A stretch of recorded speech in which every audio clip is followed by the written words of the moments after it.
fortunate to be raised in a home where I heard a lot about Christ growing up. So from birth, or as long as I can remember, until about 12 years old, I heard a lot about Jesus. I remember my Sunday school teacher when I was 5, told me I was going to be a missionary. She had my picture on her refrigerator and was always praying for me. So I knew a lot about Christ. My mom and dad taught me. And about 12 years old, my mom and dad got a divorce. And then through that, my mom got custody of my brother and I.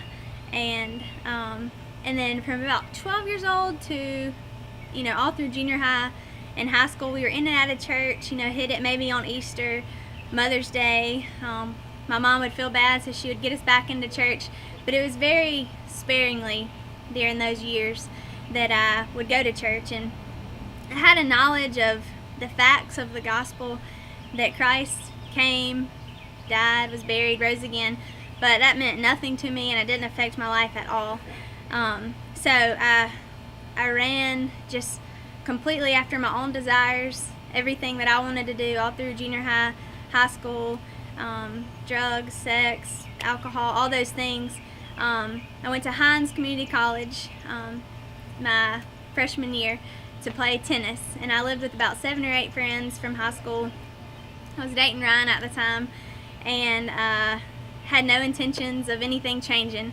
And I was at tennis practice one day, and after tennis practice, the photographer, he asked me if I had a relationship with Jesus.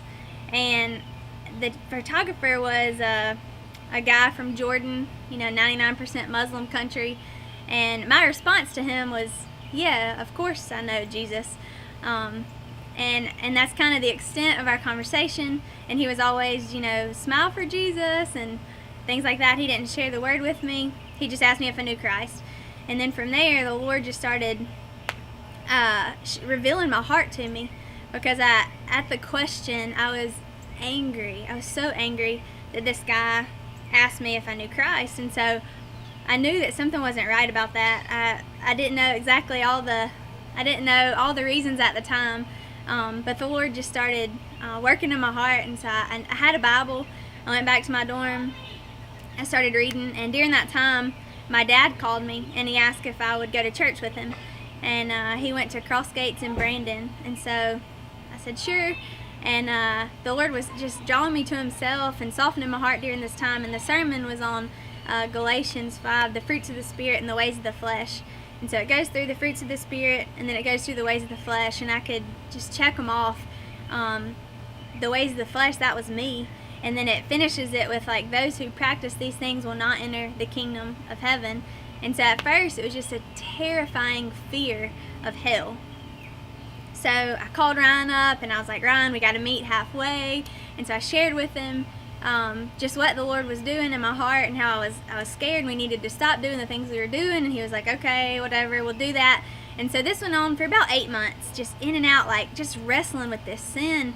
I can remember just like trying to do right and then failing at it, and then maybe succeeding at times, but still not really grasping like the core of the gospel, that Jesus Christ had paid it all. He became my sin so that I could become righteous. I was still in this time of trying to gain my own righteousness, and but Ryan and I eventually broke up, and somewhere in that 8-month period, the Lord really revealed to me just that I could rest in Him becoming my sin, and that my righteousness was filthy, even if I could do all these things right. So that was my freshman year of college, and I can remember I knew the Bible was the Word of God, so I would just go to it, and I was reading it, and my roommates would pass by, and they would say, like, it's okay, she'll come out of it, it's just a phase. And praise the Lord that, like 1 Peter says, like, He's able to keep us by His power. And so He's faithful. From there, I went to Mississippi State, and the Lord just really taught me more about how His Word really is living and powerful, and it has all things I need for life and godliness, and just really grounded me in just the power of the Word during that time. And then after Mississippi State, came back here to Jackson, got married, wasn't sure why we were here, and then the Lord just been so gracious and faithful.